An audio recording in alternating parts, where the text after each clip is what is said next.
Chicken and the Cheater Cheetahs, Part 14 of 15. Once Mike had confirmed that Bab-Zooka was in no danger from his tranquilizing shot, he'd use Yossarian as an interpreter and, with Yossarian's assistance, successfully explained to the cheetahs that they were merely being temporarily transferred to the Bronx Zoo while needed infrastructure within the big cat Southwick's domicile was being performed. Provided with this information, our cheetah coalition agreed to wait quietly for the Bronx Zoo's transport within Hari Rhodes, well ventilated via windows on 3 walls, plus multiple fans garage.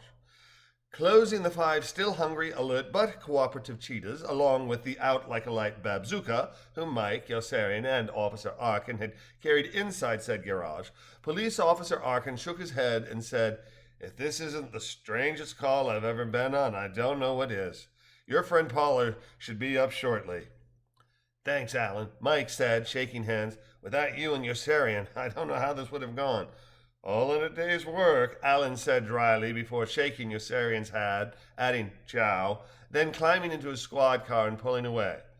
Hari Rhodes invited Mike and Yossarian to join him beneath his Roll-Flex canopy so they could all wait comfortably for the arrival of the Bronx Zoo cargo van that would transport the 6 cheetahs to the temporary home.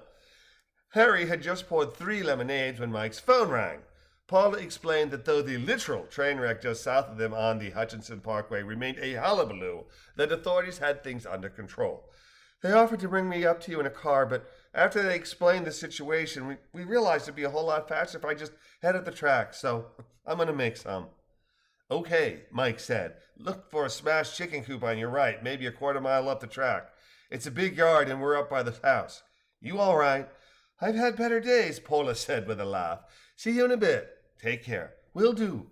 So it was that Paula, the titular head of the very gone astray Southwick Zoo transfer team, arrived to find Harry, Yossarian, and Mike staring in her direction as she made her way from the far western part of Hari Rhodes' property to his little spot of sun-protected haven atop the ancient concrete of his 10 feet by 20 feet, currently protected from the sun's rays patio.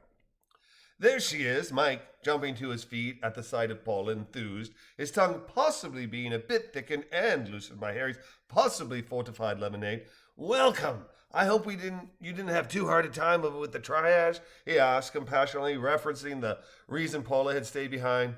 "It was rough, but my job was the least of it," she replied as she embraced Mike before extending her hand to Harry and saying, "Good afternoon. I'm Paula Tracy, and you are?" "Hari Rhodes," Harry replied, struggling to stand but smiling as he shook Paula's hand. "May I offer you some lemonade or something to eat?" "Thank you, but might I see our cats first? I'm a bit worried about them." Of course. So sorry. What was I thinking? Gentlemen," he asked in way of invitation. "I'm game," Yossarian said, tipping his mostly full glass of lemonade skyward and gulping its contents before rising, said action convincing Mike to likewise finish his beverage before the quartet stepped into Harry's house via the back door, and Harry led them to the garage.